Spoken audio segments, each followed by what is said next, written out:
Hello and welcome to The Intentional Clinician. I'm your host, Paul Krauss, licensed professional counselor. Today's episode is part 2 of my conversation with Mike Speakman. We will be discussing the very common emotion of anger. We will be discussing how it affects mental health, family, relationships, work, and so much more, and we will even discuss what to do about your anger, if you're angry, and how it's connected to our mental health in a vital way. I hope you enjoy it. Before I get into that, I just wanted to let everybody know I am Paul Krauss. I am a counselor in Grand Rapids, Michigan, and you can find out more about my private practice at healthforlifegr.com. We have several excellent clinicians working in our office right now, and 3 women and 2 men, and they'd be excited to work with you. And we actually also have a licensed naturopathic doctor as well, who will help with people getting to the root cause of why they feel the way they do and helping them solve it. You can also find out more at paulkrauscounseling.com. All right, thanks for listening. Here's the episode. Anger, the way that I got into the field of anger management was when I was working for Salvation Army as a counselor there. They asked me to develop an anger management program. This is the adult rehab center in Phoenix. And I said, okay. So I did some research. I put some things together. And I developed a workbook that was 6 lessons. And then over a period of about 8 years, I just fine-tuned it and made it more and more friendly, more and more practical. It wound up to be an 8-lesson workbook, and I did that from the feedback from the clients that I was teaching. And what I did was consciously make it practical and useful and simple, and also non-threatening. So those were the driving forces behind that. And so I wound up calling it SMARTS training: self-motivated anger release tools and strategies. Big long acronym there. Yes. But the reason I called it that was because once the students, the clients, the students practiced the tools that they used to deal with their frustration, to deal with confronting someone that they were having a conflict with, to deal with resentment that they had. These are the different areas of anger. When they used the tool and it worked better than what they were using, then they were naturally motivated to continue to use it. Right. And so, and I think that's what I thought made it important and different than some of the other programs that are out there. But what happened was then, at a certain point, I left Salvation Army and went to work for Calvary Addiction Recovery Center. That was in 2000, the year 2000. And I had the idea to take from the curriculum that I had developed in SMARTS training, take part of it out of it that would fit for the general public, because that program, SMARTS training, is really comprehensive for people with anger problems, which a lot of people in addiction have. There's a big tie-in to anger in addiction and recovery. So that's something that addicts and alcoholics have to deal with at some point. Right. The big book, the AA Big Book, has a very simple quotation in saying that resentment is the #1 offender, is a direct quote from the AA Big Book. And resentment is nothing more than stored anger. Right. The other psychologist that I like a lot, Dr. Terry Kellogg, in the recovery field, has a simple saying about anger and addiction, and it's 3 words: anger empowers addiction. And so if anger empowers addiction, then we need to deal with it. Right. So the idea then was to develop a workbook for the general public who may not have severe anger problems, but maybe a little problem with anger, or maybe there's someone that they live with who's got an anger problem. So I called it anger education to separate it from anger management. And I really realized at a certain point that everyone should learn about this important subject because it's so basic. Number 1, by studies, anger is the most common of all the human emotions. Number 2, if people are given a choice of negative emotions, which one they would rather have above other ones, they always choose anger, as opposed to sadness or fear. And it is the one that people know the least about, or have the least control of. So we have an emotion in our society that is the most common, the most preferred, Right. and the least able to control. So yes. if I put all those different studies together there, so the workbook then that came out with 10 years ago is or it's longer than 10 years ago now. It was more like 16 years ago. I called it the healthy expressions of anger. Yes. And it's based on the concept, just like SMART training is, that anger itself is not bad, although that's how I was raised. That anger was bad and I should not have it, and I think a lot of people, that's the message we get in our culture. Right. In fact, it was called one of the 7 deadly sins is wrath, which is a synonym for anger. Right. So that's cultural. It's cultural. It's based in our culture. So why would someone learn about something as bad as that, as evil and sinful as that? So the workbook is designed to help people reframe their opinion. It's not anger itself that's bad any more than gasoline is bad. Sure. But gasoline can be used to run an engine, run a motor, and build things. But it could also be used to set a church on fire. Right. So it's how you use that energy is the term there. So anyway, that workbook, I have used it over the years in coaching individuals through that workbook. But it's also a self-study workbook, so a person could just buy it and read it. But it also has two of each exercise in it, so a person could do it with a study partner, a spouse, a relative, a friend. So it was designed to be multifunctional, and that's going to be available soon on my website. Yeah, I was about to say, due to popular demand, people are demanding that you re-release it on your website. We're hoping that I think is it speakmancoaching.com? Is that how people get a hold of you? Speakmancoaching.com. You will eventually be able to buy that book, and if you aren't, you can, of course, email Mike and say, please send me the book, and he will, because I know you can get your other book there, which we talked about in part 1 on your website. So I love that book. I've looked through it. I've done some of the exercises. It's very practical, very down to earth. I think anyone who has a 6th grade or higher reading level could learn from it. Obviously, if you've depending on your maturity level, you get different things out of it. But I thought it was quite useful, and that you could use it with a study partner, a counselor, or a group, or just by yourself. And what is that called? It's called the Healthy Expressions of Anger. That's what it's called. And I know you've talked a lot to me about anger is energy that we just need to know how to use. Mm-hmm. And also difficult to get people to come to anger programming, right? We've talked about that. That's the biggest issue right there. We all know someone who's got an anger problem. Sure.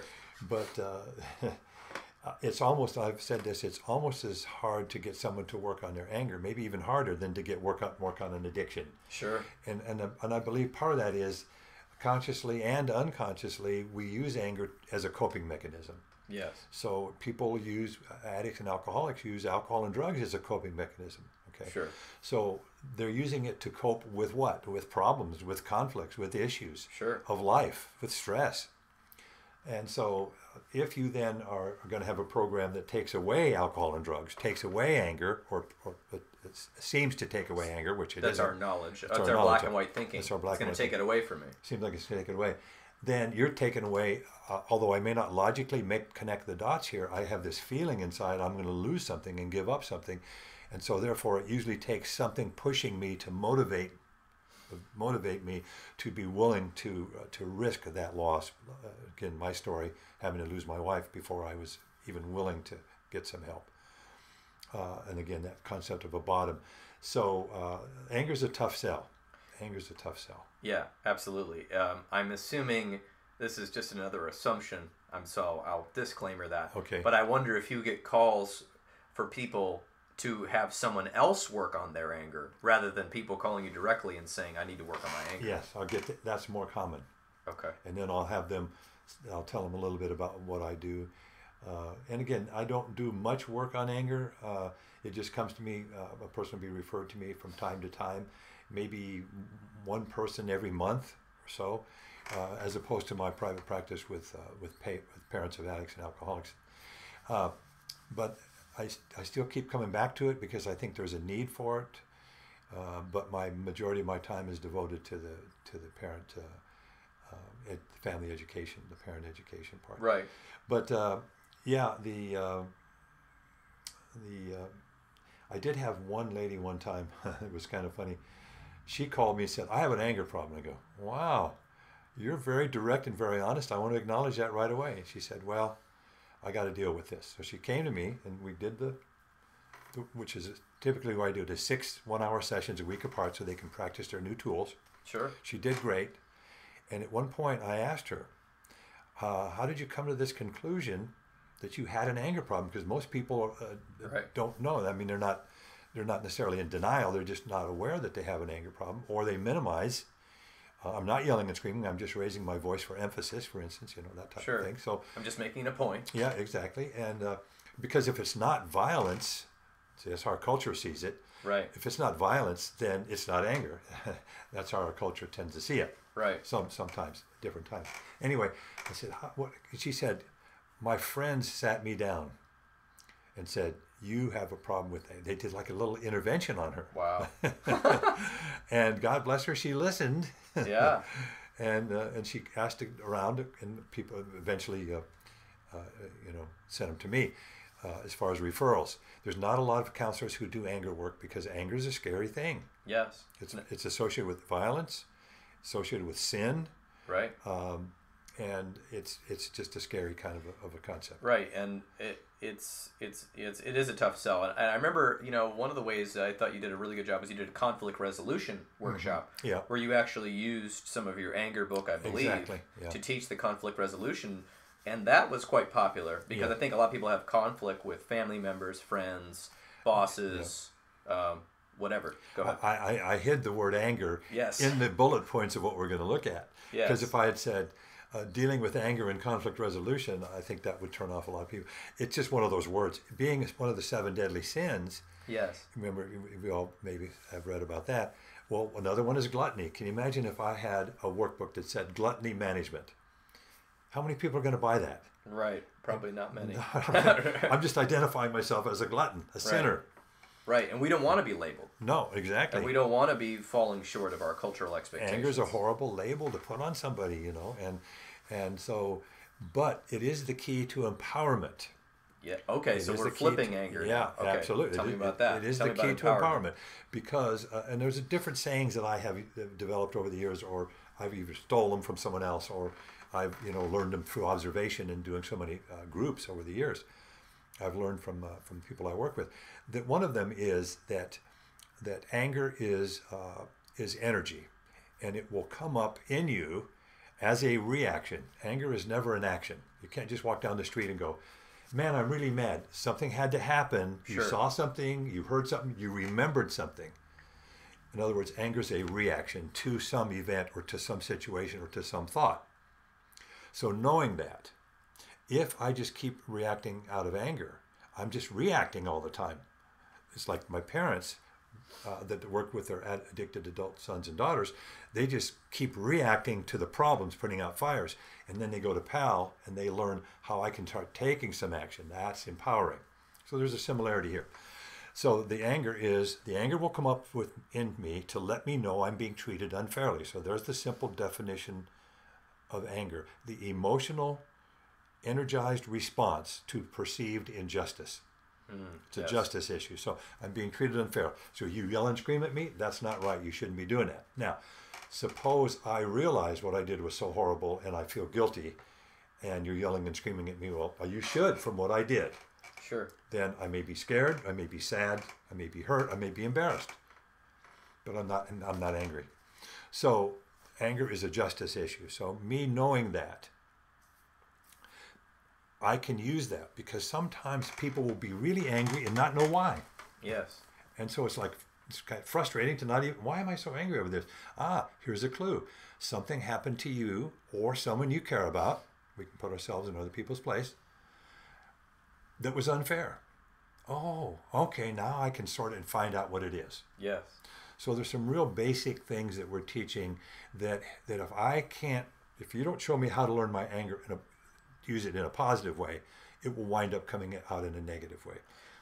So that's one of the sayings. So, and I want to comment on that a little bit. Yeah. We call that if we really want to get into the textbook psychology, we call that sublimation, which is defined. It's kind of a more mature coping mechanism where quote unquote socially unacceptable impulses or idealizations are quote unquote unconsciously transformed into socially acceptable actions or behavior, possibly resulting in a long-term conversion from your initial impulse to smash the window or whatever. That's a loose quote, but I remember sublimation being very important to me. And when I used to be writing songs when I was 18 or 19, I actually called my first little demo tape sublimation, because I think I was angry at things. I wasn't quite sure what, but I remembered thinking about my options with anger and having fantasies of acting out on the anger. And then I eventually wrote songs about why I was angry. And when I wrote the songs, I had a huge relief of not being angry anymore and getting that anger out in the songs. And I think a lot of music is so powerful. There's so many I mean, who knows the genre? I was just playing piano and singing, so I wasn't really into the metal, but black metal, heavy metal, punk rock, hip hop, rap, all these different genres sometimes have a bend where they have the anger songs. I don't hear too many country songs that are angry, but rock songs, you can hear rock songs that are angry. Not too many pop songs are angry unless they're angry about a breakup. But the anger that is channeled, I think a lot of people can identify with, and that music is so popular, and people will wear their band shirt. They will get the tattoo of the band, and they will go there and have a spiritual, transcendent experience when they go see that band play or that hip-hop artist, because they're getting that anger out, and they're going to their job. Maybe they hate their job. I don't know. But they are feeling that cathartic experience by being able to listen to that music, and that's sublimation, is where you're turning anger into something that empowers you for change. Absolutely, we call that energy management, and it really is important. And a lot of people may not understand that. But we're back to adolescence again here. Adolescence, not knowing who you are and having no control of your life and expecting to be an adult. What could be more unfair? Yes. So it's a natural period of unfairness, and nothing that someone says about it can change that reality. So they're supposed to be angry. So the concept of angry teenager should be like, scary gorilla. I mean, it's it's like the two go together. Sure. Well, so I think that brings me to another point about dealing with adolescence, whether the person is an actual adolescent or an adolescent trapped in an adult's body through delayed emotional development, is validation. We've got to validate people that it is okay to be angry. It is completely normal to be angry, and you certainly possibly, I don't like the word should, but for instance, if you were beaten or something happened to you, you might have to be angry for a while, because of it's a natural reaction to what happened, and therefore then we get to the crossroads. So if we have a reaction, I'm just going to punch a window. I'm just going to punch my boss. I'm just going to cuss somebody out. I'm just going to go on the internet and comment on people's YouTube videos and say a bunch of nasty things because I'm angry all the time. So if I can move into that space where someone validates me and I have that slowdown, then I'm going to have a response to anger instead of a reaction. And the response is a longer gap. And that response can be, something positive for me. So comment on that. Well, you bring up a couple different points here. One of them is, one of the sayings too in the anger education is, you will either communicate your anger out or you will act it out. There's nothing in between. Yes. So once again, being that angry teenager, feeling no power at all, and I'm in a powerless position, expected to have power.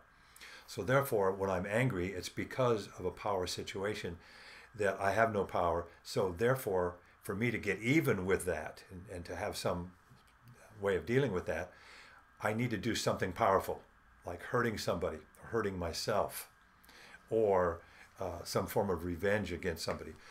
But if I write it out, against, someone said it's like energy, this energy of anger, once it's created, it must be spent. See, so well, real quick, matter can neither be created or destroyed. So if the anger matter, the energy inside your body is aroused, it must be spent. Absolutely. So what does that mean? That means that the analogy is like a ATM method. ATM. Once you withdraw the money, now it has to be spent. The question is where you're going to spend it. So without education, there's a really good likelihood that I'll spend it in negative ways only because that's what I see in our culture and our society.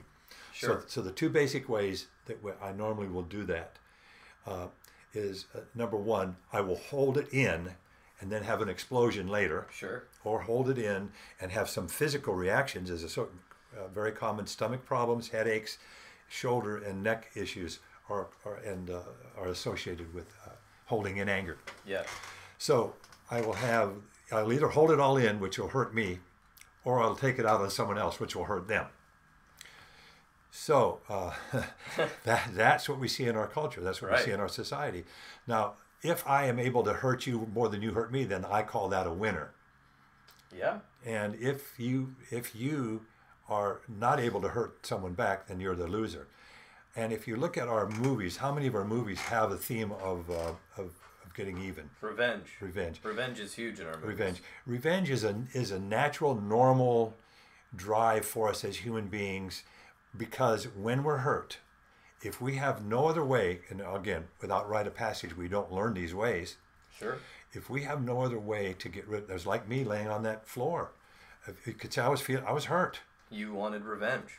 I was revenge against myself, though. Revenge against yourself, not others. Yeah. See, but I had fantasies of doing something against her and her boyfriend. Sure. So anyway, those are normal. So what happens is I have this energy. I'm hurt.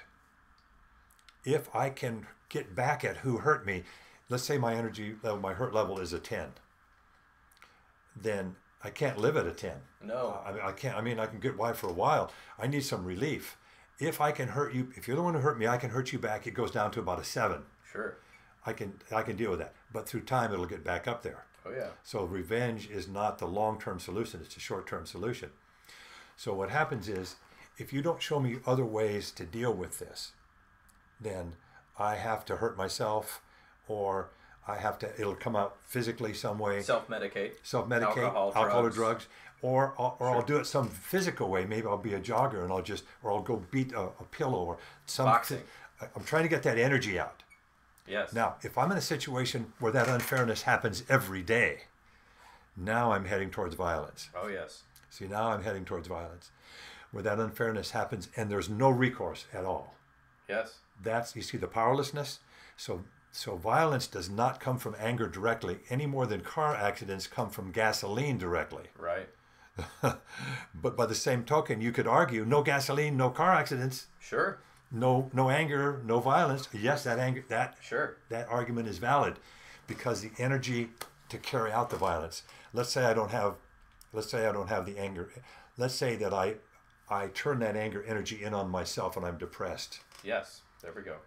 I still want to get even with someone at school. Sure. But I don't have the energy to get out of bed in the morning. Right. Energy to follow through. Now you give me antidepressants. It releases some of that energy. Right. Now I can go to that store and buy that gun. Right. That's one of the theories. It's not the antidepressants directly Sure. that leads to violence, but they release some of that energy to someone else useful for me. Well, it gets you out of your depression without dealing. So here's the thing. We'll talk about this. Just a little disclaimer. We are not anti-medication. No, not at all. But one thing about medication is this. The medication is covering the symptoms. Yeah. It is giving you relief. In the terms of an SSRI, selective serotonin reuptake inhibitor, or an SNRI, this is not an episode of medication. What can happen is, of course, if you're depressed, it is going to take care of your symptoms of depression, and you can then get up and feel better. Yeah. And if you have something unresolved in your soul, and in your narrative, in your story, in your personhood, that antidepressant could be very detrimental, because you may never deal with it, and then it's going to come out somewhere. Yeah. It is going to come out somewhere if you have not dealt with it, because it's a temporary symptom relief. A lot of times people have to go up 10, 20 milligrams higher antidepressants. Try this antidepressant. Try this. Try Abilify with your antidepressant, because it stops working after a while. Our body adjusts sometimes. Now, I'm not a psychiatrist, but if you you need medication, talk to your psychiatrist, because a lot of times short-term medication use really does help people get out of bed in a good way. And if they are getting the counseling or the help or the community support, then they can deal with that anger inside, or that whatever the cause of the depression is. Yeah, but the exactly. depression and the anger or the anxiety and the fear or whatever is an invitation to work on something in our story. Something is not right. Exactly. I've been wronged. It's a signal. It's a signal. Yep. And we need to get to that root issue, which is why counseling and group counseling is so fundamental, because if you can work out what that root issue is, the root of the tree, the root of the plant, Yep. then you can help pull out that wound versus, or heal that wound, versus I'm going to placate it with this med. As again, medications can be a short-term solution, but be careful if you're taking medications and not also getting some type of other help. Because symptom relief is great, but it doesn't resolve symptoms and difficulties with your story of your life. A lot of people see themselves in a story. It doesn't resolve the symptoms of your soul. It doesn't resolve the issues in your relationships and your dynamics with your relationships and your place and your vocation and how you view the world. But it will make you feel better. Exactly. So that's an important point right there about anger and not dealing with it. It is going to come out somewhere. There's always some type of reaction, even if it's delayed. Yeah, exactly. So the idea is we have a culture that doesn't teach us about anger, and it shows us, that teaches us to suppress it, and then shows us ways to express it in unhealthy ways, and that's kind of what we're learning. And the whole idea of the healthy expressions of anger is to learn that there's two major healthy ways to express anger, and that we learn what those two ways are and practice using the tools of that. So to sum that all up, in other words, anger is energy. Yes. It's a signal to let me know that I'm being treated unfairly, and it provides the energy to me to right the wrong, to stop the unfair treatment. Yes. But without tools, I'm likely to not do that correctly or not even try it at all. Now, I know this is just a podcast, and this is not a substitute for medical treatment. And if people have anger issues, they can give you a call and go to speakmancoaching.com. And if it's coaching, I bet, can they actually talk to you from out of state? Yeah. Mm-hmm. Yep. So if it's coaching, you can talk to Mike from out of state. But Mike, would you share? I don't want you to share the whole thing, but maybe a summary of a couple tools that you really like, and then I'm going to get to the anger quote reaction round, which is my. One of the tools I like is a letter for dealing with releasing resentments, because for some people resentment is a really big issue and they're aware of it. Sure. But there's some people where resentment is not a big issue, and so that's just not a big issue. But for other people, it's a big issue and they're not aware of it. So you have those three different categories. So that's one of the tools. So writing a letter. Writing a letter, and there's a format for it and a way of dealing with it after you write it. But that's a good example of, like you were talking about, if you don't communicate it out, you will act it out. Yes. So that's a good example. And that's in your book. That's in the book. The tool. Yeah. What's another tool you like? Another tool I like is just a simple little written down reminder of a kind of like a mindfulness exercise where I write down on a piece of paper what I call the quiet place, which is a memory of some time when I was doing something that was enjoyable, but there was absolutely no striving of any kind. Yes. And so I write down what I was doing. For instance, walking at a lake with my dog Tuffy. I just have that memory. I just pull that up, and then it's who you're with.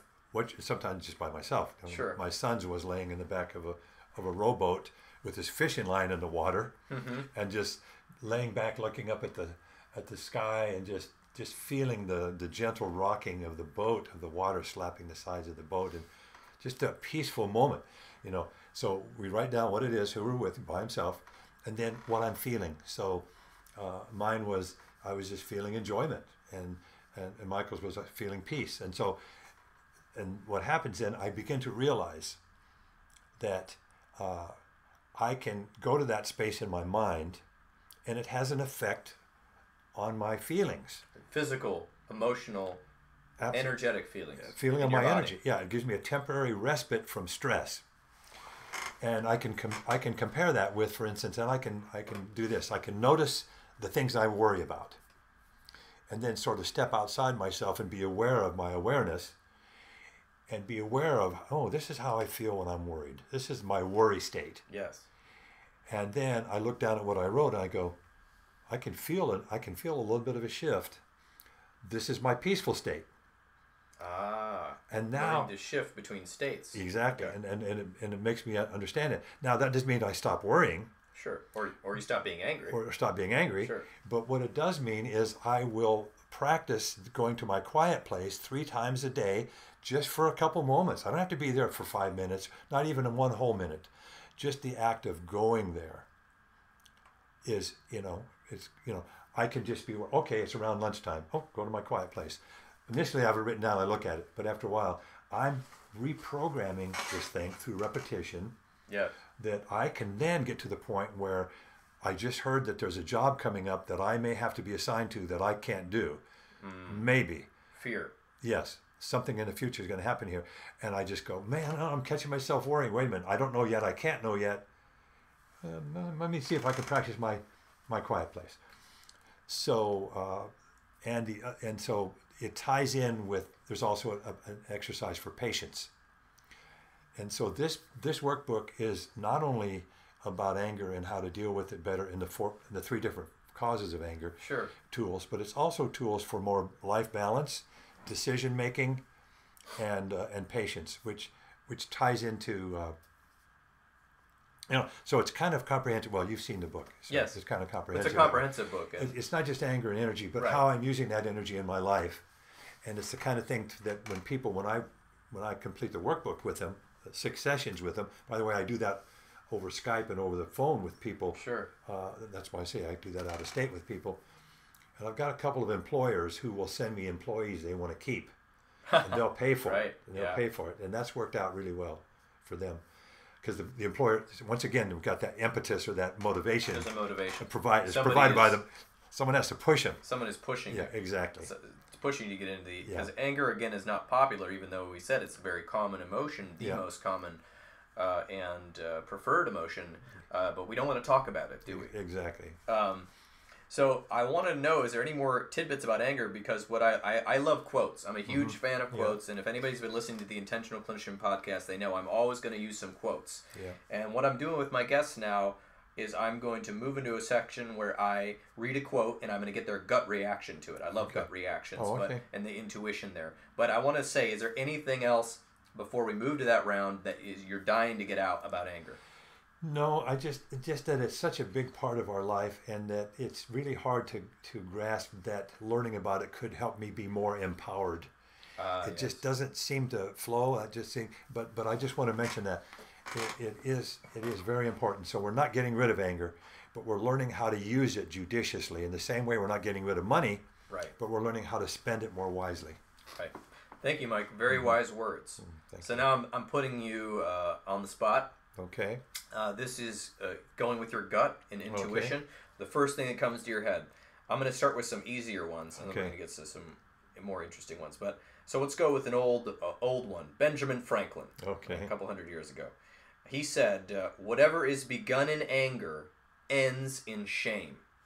Huh. Mike. I think my first thought is that shame is associated with anger, in that it's a sin, and you should be ashamed that you're sinning. Right, and my first thought about it, and I did not prep Mike. He does not know I'm going to read these quotes. Yeah. Was if we begin something in anger and we're doing something out of anger, we're going to do something that we regret. We're going to take an action that we may not have taken if we had have calmed down. The classic one: a couple has a disagreement about something, and I'm the guy, so I'm just going to take that role and say the guy gets angry, and instead of saying, "Hey, I'm really angry. I need to take 10 minutes and kind of calm down before I can talk about this issue," he yells, hits the wall, slams a cup, slams his keys, and says very mean things about how this person is always hurting him and always on his case, and you're always nagging me or something like that. Yeah. This is the classic explosion. Right. Yeah. Classic explosion. Yeah. And then later on realizing he's really hurt his partner, and realizing that was awful things to say and completely unnecessary. And if he would have calmed down, or if I would have calmed down I could have judiciously or efficiently talk to you about the issue, because the issue wasn't really about me. Yeah. It was about something the other person was going through, or it was about a neutral topic, and I took it personally. Yeah. And now I'm feeling shameful because of my behavior, and then I need forgiveness. This really brings up the conundrum that people have, excuse me, the average person will have, and that is, I'm angry about this, and I don't know what to do about it. Right. And I'm feeling shameful about it, and so I'll hold it all in. The shame turns into? Yeah, anger. Anger, and also self-loathing. Yeah. Self-hate. Self-hate. That will build up, and then there'll be a final straw, and I'll act up with a level of 10, where it initially started out as a 2, because I put up with it so long. So this is a challenge. This is a common scenario that happens. But the saying I want to say is, that I think ties into this, is, I may have to get angry to identify a problem, but I do not have to stay angry in order to solve it. Can we repeat that? Yeah. I may have to get angry to identify a problem, but I don't have to stay angry in order to solve it, unless I don't have anger education tools. Aha, yes, and that is a nugget of gold. Here's a couple of quotes that go together. Mm-hmm. And I'm going to read both of them because they're both very similar, and I want you to comment. This is by Mark Twain. Mm-hmm. Love Mark Twain. Anger is an acid that can do more harm to the vessel in which it is stored than to anything that it is poured on which it is poured. Let me read that again. Anger is an acid that can do more harm to the vessel in which it is stored than to anything on which it is poured. Yes. Very poetic. And this one that goes with it, by one of the Buddhas. You will not be punished for your anger. You will be punished by your anger. That's what comments. Yeah. No, that is true. And that energy, once again, what am I doing with that energy? Am I destroying a relationship with it by, am I doing something I'm going to regret later? Sometimes I can ask people, do you ever do anything? Have you ever done something under the influence of intense anger that you regret? Right. And that's a pretty common scenario there. So the anger is energy that's in me, and it will wind up hurting me one way or another if I don't learn how to take it out in some positive way. And the clue of that is, I need to, like your story, you need to communicate it out in some way. Right. We need to communicate. Now, I can communicate out in different ways. I can talk to a friend and vent. Sure. I can vent physically. I can vent creatively. Creatively. But if I go vent to the person who made me angry, now I'm confronting. So we see the difference between venting and confronting. Which confronting can then lead to bad results for both of us. Exactly. And if I don't do that in the correct way, which I have to learn how to do that better, but it's much harder. But to see those as two separate issues, that just because I'm mad at John doesn't mean I have to hold all that anger in. I can vent. And this is part of what they learn in the training is I have multiple tools for anger usage. But part of what I'm learning early on is to be more aware of my level. So it's very common that I could be a level 10 and I'm so used to it, I don't even notice it. So we're then walking around irritable and we have a short trigger for anger. I just need just one little thing to add to break the camel's back. Just one little thing on there. And you're the one today and you get it. And all of us have heard that, have felt that before. We've had somebody in our life or we've been absolutely. that way. Absolutely. Where Sure. we know that that's not the only reason why, the anger you're taking on me is not all about me, and so we know that. Again, here's what I'm going to think. Then anger's bad, so stop being angry. So we keep coming back to that. So one way or another, I'll either hold it in and it's burning me, the acid's burning me, or I'll throw it out on you and then that winds up burning me down the road. Sure. So either way we're screwed if we don't learn how to work with anger. And that it's a no-win situation until I get educated about it. But it's the same with fire. If you showed me fire but didn't show me how it works, sure, I'm going to burn myself a lot and probably burn other people. But if you take the time to educate me about it, then I'll be able to use it. So, and this is bringing me into the point of using anger and anger for empowerment, personal empowerment, and social change. Yeah. Before I get to that, I've got to do this again because it just popped in my head, and if I don't say it, it's going to drive me crazy. But I'm going to quote Charles Bukowski out of my memory, so forgive me, everyone who's a fan of his, who's an odd one to quote if you're quoting about personal self-help. Yeah. But he said something about, in one of his poems, it's not the loss of a job. It's not the fight you lost. It's not the money you lost that drives a man insane and goes into the loony bin. He said, "It's the shoelace that broke when you're tying your shoe. It's you stubbed your toe.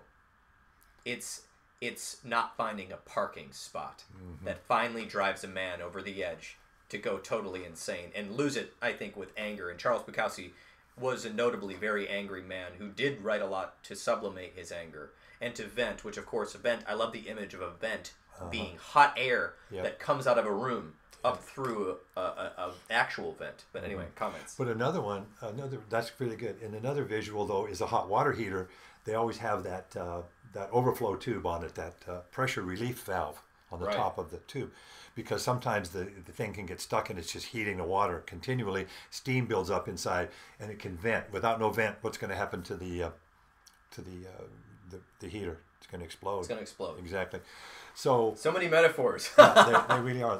We need to have them because anger is invisible. Energy is invisible. We see the effects of it, but you can't actually see it. That's true. So that energy is a thing. So the thing about the shoelace, once again, I'm sitting on my anger. There's two things about that. Number one, I'm sitting on my anger. I lost the job, but I'm putting up with losing the job. Right. Rather than working on getting a new job to replace it. Or in other words, I saw that as a defeat, and maybe it's an unfair defeat. Sure. And so I'm going to not do anything about it. And so that's one of the concepts about anger too. It builds in us, and that's why we need the safety valves. And the biggest safety valve is venting. Venting, and then education. What do I do with this? And now leading, of course, I de-segued myself. Well, let me go back. I'm sorry. Yes. I'm sorry. Let me go back. One other thing. He brings up a good point. Violence does not come from anger alone. Right.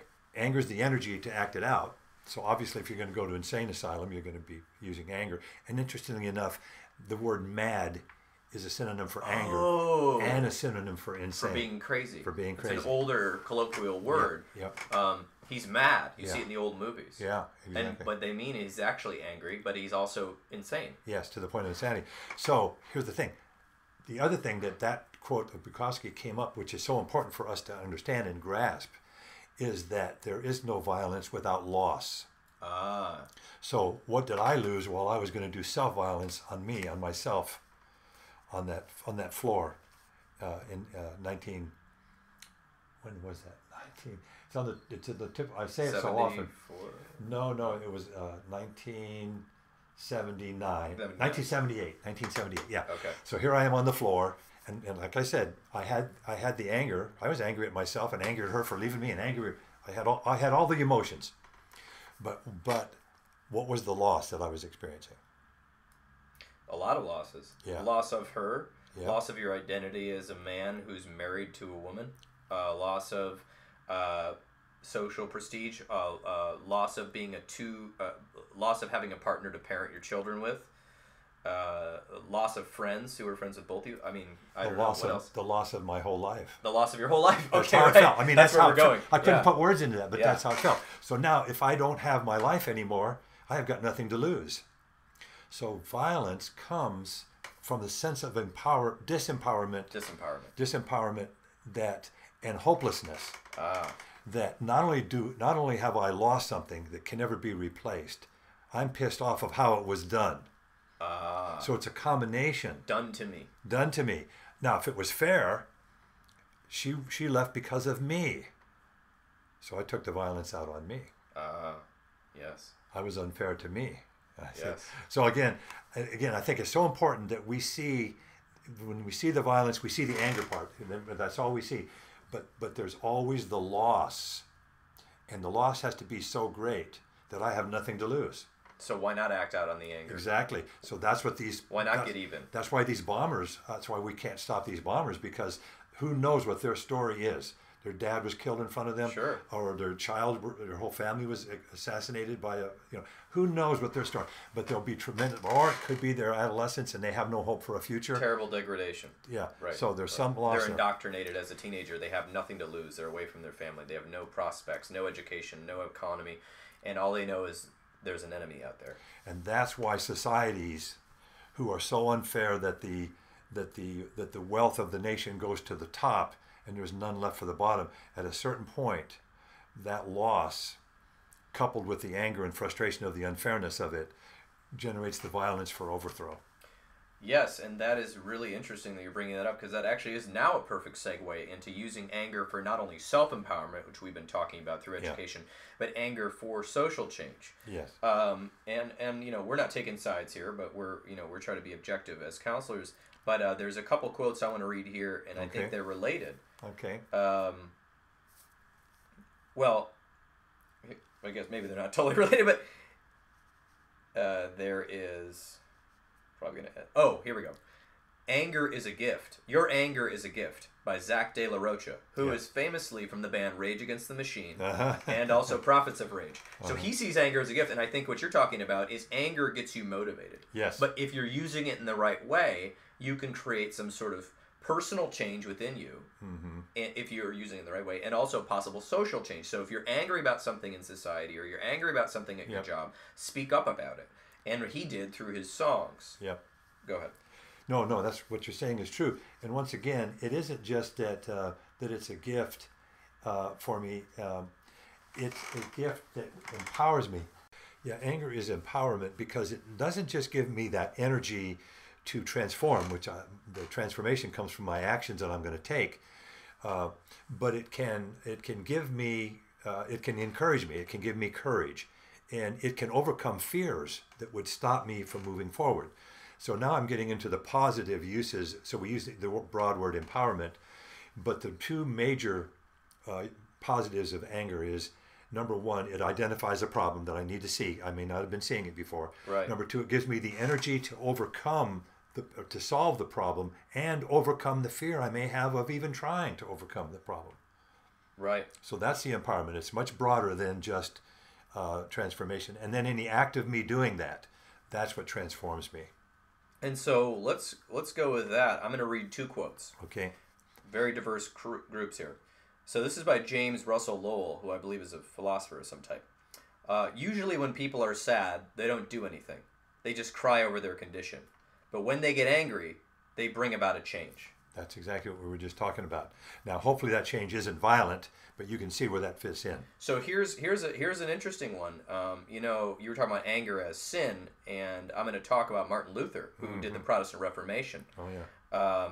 For a moment, because culturally, people see it as a sin if they've come from that Judeo-Christian tradition. But because I found the quote in Ephesians, and Paul wrote, "Be angry and do not sin. Do not let the sun go down on your anger." So actually, I think there's a bunch of other verses probably, but I like that one because he said, "Be angry, but do not sin." That's in my book because that's the only biblical quote, because it's not a Christian book. Sure. But that quote is very powerful because I was raised, and I think a lot of people were raised, that anger is a sin. Right. Back to that 7 deadly sins thing. And by the way, that was written 1,800 years ago. So that's been in our psyche for 1,800 years. Right. That writing about the 7 deadly sins. So that is one of the quotes early on in the very first chapter of the Healthy Expressions of Anger. And so he's saying, be angry, but don't sin, meaning don't act out in a bad way, but also don't let the sun go down on it. So if you've got problems with somebody, go and work it out. Tell them right now. Tell them before you go to sleep. And so I like that one. And now I started with Martin Luther, but then I went to Apostle. But Martin Luther, who brought about the Protestant Reformation because he was angry at the Catholic Church and the abuses going on, and stapled the 99 something on their door. I can't remember what it was called, but and he said this: "I never work better than when I am inspired by anger. I never work better than when I am inspired by anger. For when I am angry, I can write, pray, and preach well. For then my whole temperament is quickened, my understanding sharpened, and all mundane vexations and temptations depart." Two things. Number one, I feel the energy. And number two, it allows me to overcome my vexations, my fears, my concerns, my worries. How many people do not take action because of their fear? Anger trumps fear. Yes. And that can empower us to do change. But it can also empower me to do bad things too. Oh, well, yes. We're going on the positive. But yes, it can also cause lots of problems. Now, Aristotle said this: "Anybody can become angry. That is easy. But to be angry with the right person and to the right degree and at the right time and for the right purpose and in the right way, that is not within everybody's power and is not easy." you can see then, again, that quote is in the very front page of my book. Oh, is it? Yeah. But you can see why that one's there, because look how much I have to learn, and I learned nothing about it. Yes. So suppose I raised you and didn't teach you about how to potty train you. Right. When you were young. That would be a problem. Yeah, you'd still go because it's natural, but you'd hide it, you'd feel embarrassed about it, and that's exactly what we do with anger. Absolutely. So, and that is ending my quote round of the anger discussion. I think I've learned a lot about it from you over the years of working on our project, which of course, if anyone's out there who still wants to fund our project, to put 15 videos of 8 minutes long with anecdotes in jails and prisons all across America to help the population learn how to use their anger when they get out. Feel free to give us a call. Absolutely. But in the meantime, Mike's book is available, Healthy Expressions of Anger, from SpeakmanCoaching.com. I'm sure it will be by the time this podcast is released. I've learned a lot because this is about life, and we're dealing with life, and we're dealing with mental health, and this is a big part of mental health that is not that popular, like we talked about. Everyone talks about depression and bipolar and anxiety and post-traumatic stress disorder, which are very important, and I will be discussing those in other podcasts, but I haven't been seeing a lot about anger in the magazines and in the blogs lately. So I think it's an important part because it is encompassing of our human experience. And part of what I know you do and I do, we try to do in our work, is not just talk about things in terms of mental health and sort of this clinical approach. Now, we are very clinical and we follow the guidelines of the state and all that business, and we read all the books, but also having this, combining combining the medical experience with the human experience and that human narrative that every person inside, if they're given the right tools or given that space and given that nourishment, can change and can transform and really, the human mind is an amazing organ, and it can actually transform in brain scans through different, if it's given the right help. But then bringing that right back from the science to the person, our human story. What do we want our story to be? And knowing that people have used anger both for destructive, terrible things and wars and reactions and greed and control, but also seeing that people have used anger to, Rosa Parks. She used her anger appropriately on the bus to start the civil rights movement. Martin Luther King Jr. Used his anger to preach and to march in the streets and to bring about more of the civil rights movement. I'm sure there's countless other examples from history. As I said, musicians using their anger to make music and to help people get in touch with their anger in a way that's non-destructive. And of course, I remember once I was angry at a job. I was angry. I worked, I won't name where, but I worked somewhere for a while, and I was so angry with the policies, and I felt that the employees were not being treated properly. I felt that we were not being compensated appropriately. I felt we were being condescended to, and I wasn't the only one. But I was the only one that spoke up. And one of the only ones who spoke up publicly in meetings and in emails and in surveys, because I didn't like the attitude of the administration. And everyone said, "Don't do it. Don't speak up. We'll go, vent about it at happy hour. Come to happy hour. We'll talk about it. Don't risk your job." And I said, "I cannot work here. If they're going to fire me for speaking up about this, then so be it. I can get another job." And I was terrified. I don't have much money in the bank. I was. This is back when I was making nothing. But I said, doggone it, I'm going to say this. And so I said it, and I said it loud, and I said it at the meeting several times in our group meeting. I said it over email, and I filled out the employee survey, and I said, by the way, this is an anonymous survey, but this is Paul Krauss saying this, and I'm going to say this until something changes. And I was very pleasantly surprised that they apologized to the staff. They had a big meeting, apologized in emails, and said, we're going to make this right. We did get compensated more. They also worked on a program for loan forgiveness because of that. And also, it was a good thing. It was funny, though, in my annual review, I had top scores on everything: clinical, helping people, working well with team members, doing my training job. But here's the funny part. My negative review was on, what was it? Something about... not being a team player? No, I was a team player with my... I got voted that. I got Okay. voted Employee of the Month for being a team player. But it was something about not respecting the chain of command. Chain of command. I was not respecting the chain of command. Like this is the Army. Or my direct supervisor, because when they wouldn't listen to me, I went over their head. Yeah.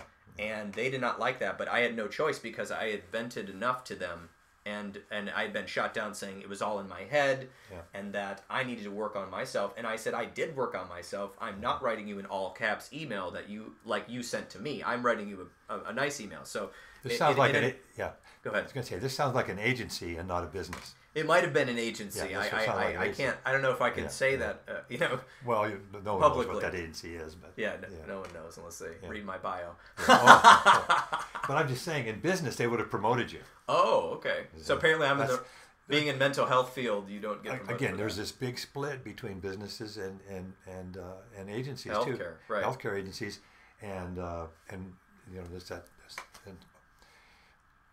I recently re-upped my license. I had to, every 2 years you have to. Yep, every 2 years you got to turn the paperwork, do the continuing education, make sure your shoes are tied and you didn't get any criminal charges. And I carried it up there, hand carried it, and left the cashier's check of $475. She called me back, Mike, it's only $450. You gave us $475. I said, well, just keep the difference. No, we can't do that. Well, donate it. No, we can't do that. So I had to go get that cashier's check and bring him a new cashier's check. Which cost you how much? It was only $450 instead of $475. I mean, right? No, but it cost you money to do that. Oh yeah, sure. I mean, driving and time and all that other stuff. But if that was a business, they could have handled it. See, so there's constraints on agencies. There's constraints on governments. Right. And so if we get a business person involved with government, then they could bring that part of it. As long as they've got the empathy, I'm cool with that, Mike. Yeah. I squeezed it in, didn't I? As long as they remember what it's like to be poor. I squeezed it in, didn't I? Yeah. So anyway, so we're basically at the end here. It sounds like we've done a two-parter. I'm going to edit it. The second part was about anger. The first part was about emotional development, transformation, substance abuse, rites of passage, our culture. These are life things. Life lessons. These are life things. And what you were talking about is the difference between the the past and the future and that kind of stuff. Well, the counseling, the human part versus just the clinical part. Right. To me, this is counseling. This is life coaching. Right. Okay. And it's getting closer and closer together. Right. That's dangerous. Yeah. It's getting closer. Right. These people will be scared to death. Well, it's about how you do it. Yeah. So, one of the things that we do in counseling, and you know that you do, is in counseling, we are not telling anybody what to do. Yeah. The only time we tell anybody what to do is if they tell us they're going to kill themselves or kill someone else, and then we have to make that safety judgment, issue, yeah. and we will take over. But other than that, we are there to use all our knowledge and use our skills, but what I think we're there for is subtraction. So what I mean by subtraction is the person has the answer inside, unless they've really have had a really hard time in their life and if they've been abused and all this sort of thing, then they might not have the answer, but they have the intuition to know there is an answer. Yes. And we can provide that education. And so, but in counseling, we're really trying to step back, develop that relationship so that person can take their story and they can take what they know inside, deep inside. Maybe they don't even know what the words are, but they know how they feel, and they can learn to bring about change in their life and in their relationships and in their habits and in their career and their vocation and in their story, and then eventually, of course, in their mood, because when we practice these behaviors, then our mood changes, and our mood is a result of those behaviors. And sometimes our mood can cause other behaviors, but you can learn to listen to your mood, and you can learn to listen to your emotions, and you can learn to deal with them in a positive way. And then, of course, the education piece. A lot of times in counseling, we'll flip into that life coach mode for a moment, but I call it just education. So I'm going to tell you everything I know as a client of mine. I'm going to teach you what I know because I don't know what you're going to do with that information. I know what I did with it. You can pick and choose. But you could. This is what I've read in the books, and it's up to you to do what you want to do with it. I'm never going to tell you what to do because we want to empower people. Yeah. And so And so you were joking about the life coaching and the counseling coming together. And what I think you meant by the life coaching, and let me know if I'm wrong, some life coaches are a bit prescriptive. Mm-hmm. They say, "Oh, well, give me your schedule. Do it like this." Mm-hmm. And "Oh, why aren't you meditating 10 minutes a day?" You're right. Well, You're right. You know, if somebody's going to meditate 10 minutes a day, of course, all the research says that that's going to help you. But I tell the people, "Hey, the research says this, but it's up to you, whatever you want to do." But so what did you mean by that? No, you're right about that. So this is one of those examples where we have two opposites coming together. Right. Because in the counseling thing, it's about a lot about the past. Sometimes. Yeah. Yes. But it's a lot about the past. To understand ourselves. Yeah. To understand our story. And you got trauma. You got and if you come into treatment and you come in and you're really hurting, you better be empathetic and listen to their past story and kind of stuff. Coaching is, what are you going to do now? Coaching is what is your, so I think we're all a combination of coaching and counseling skills. Absolutely. So there's no real total black and white there. But to me, just for simplicity's sake, I look at coaching as more of this, how can I apply this? So for instance, the workbook, the anger workbook that you like, Healthy Expressions of Anger, just like SMARTS training, is a coaching model. That's true. Workbook. It isn't about the past as much as it's about, here's some skills, what are we going to do? Exactly. And I call that psychoeducation in counseling. We call that. But to me, that's what the coaching saying, okay, I hear what your problems is. Okay, I see the problem. Now let's talk about the solution. Sure. Now, to me, clinical is a medical model. And the medical model is based on a problem. Sure. First, do no harm. Well, now I have to think of all the things that could be harmful. Right. Right. I'm distracted by that. Right. So from the get-go, it's problematic. But our culture is problematic from the get-go in this way. Sure. It is the reaction. It is designed as a reaction to a threat. Yes. So therefore, it's all based on fear. So whether we like it or not, we have a fear-based society. Right. It's whether we like it or not. And so transformation is me transforming myself from a fear-based mindset right. to a faith-based mindset. Right. And not the faith in me, but the faith in something outside of me, God, this doorknob, my sponsor, the universe, something outside of me, the universe. And so that's how so that's what I'm saying is, when I discovered life coaching, which was maybe 7 or 8 or 9 years ago, sure, and I started learning about it, I went, shit, I already am one. Right. I didn't know I was one. Well, and that's funny. I took courses in it. I mean, because I wanted to learn. It's funny, in my counseling profile at one point, I actually had life coaching because people see that as a whole other set of skills. Yeah. I just saw it as solution-focused counseling or psychoeducation, which are big words. So it is life coaching, but the person has got to come to me for that and want that, and I will provide that as you will provide that as well, doing your education. Because I think a lot of life coaching is education, and then saying, here's what do you want to do? Yeah. Here's the information. Here's what the experts say. What do you want to do with it? And also, problem solving and goal setting and learning how to follow through and make a small goal every week instead of a giant goal. Yeah, and those, by the way, are life skills for adults. Those are adult coping skills as well. So anyway, bringing it all together. Yeah, I think the adults coping I brought skills. these things for you. Oh, okay. Well, let's talk about them and then we'll close out. This one, I saw that on. Guidelines for practical life skills. I thought that was an interesting list. Yes. Just someone's idea of a list. So I'd have to kind of read this out loud. I wonder, where can people find this? It's on her website. 30handmadedays.com. So 2 to 3 years, help put toys away, put clothes in a laundry basket. So this is a lot of child development, which I really encourage our listeners to read about child development if you have a child. Yeah. And then, of course, 16 to 18-year-old learning all these sort of skills, getting into more abstract thinking. Yeah. Then I brought those for you just to have. So I appreciate that. So Mike, I just want to say Mike Speakman has been my guest and the Intentional Clinician for a 2-part episode, epic episode, all recorded in one day. You did a great job. People can get a hold of Mike by going to speakmancoaching.com. Is there a work phone number in case people are sick of the internet? 602-284-1411. Okay, and they can request all sorts of things. They can request the life coaching for parents of addicted loved ones. They can request anger management. They can request healthy expressions of anger. Yeah. They can request what else can they request? They can request parenting workshops. What else?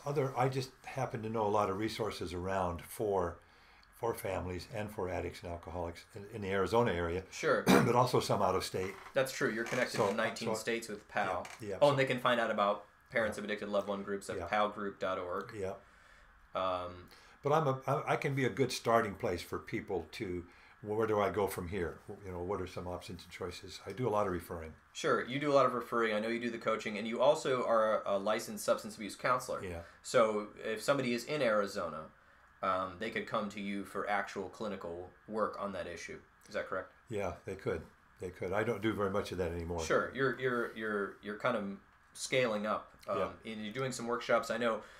Who knows what will be happening when this podcast airs, but I know that you're also working on intensives for parents, and that they in the Phoenix area, and eventually maybe having parents fly in from out of state. Is that true? Yes, that's a parent intensive weekend training, which would be a format: a Friday evening, all day Saturday, and half a day Sunday, and that will be.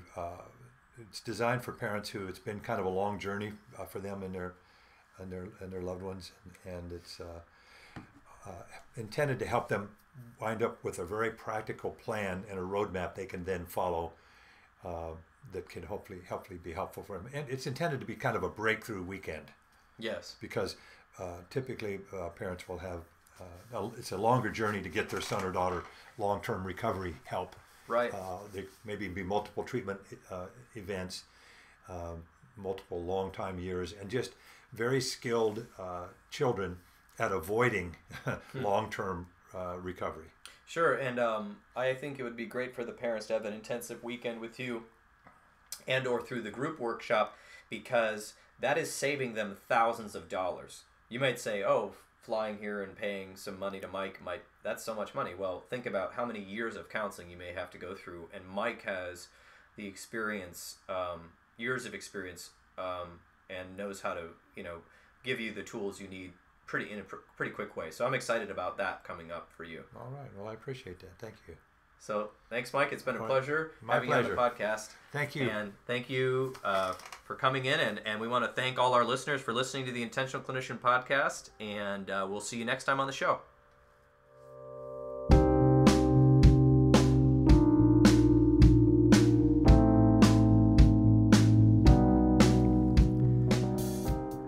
Well, thanks for listening, everybody. I hope you enjoyed the interview as much as I enjoyed doing it. Mike Speakman is a fantastic person, and if you ever get a chance to read one of his books, I really recommend it. You heard his contact information there at the end. And he's quite findable on the internet. I just wanted to thank everybody who's been tuning in every week. Feel free to shoot me an email if you want to have a topic discussed or ask me a question that I can answer in a future podcast. I plan to continue to release these as much as I can. I have several more interviews, and I'm going to record some more interviews, and I'm also going to do some more monologues as well. And if you are in the Michigan area, I can work with you either in Grand Rapids itself or through telecounseling, as I am allowed to do that in this state. I'm also licensed in Arizona as well, and I'm there a few times a year, although I don't really take new clients there. I am doing some consulting work in Arizona for some behavioral health agencies. All right, thanks again for supporting this podcast. I really appreciate it. I hope that you're learning things and it's speaking to you in some way that will make you go out and live your life the way you want to do it and have some more inspiration. I know podcasts are always very inspirational for me. All right, have a great week.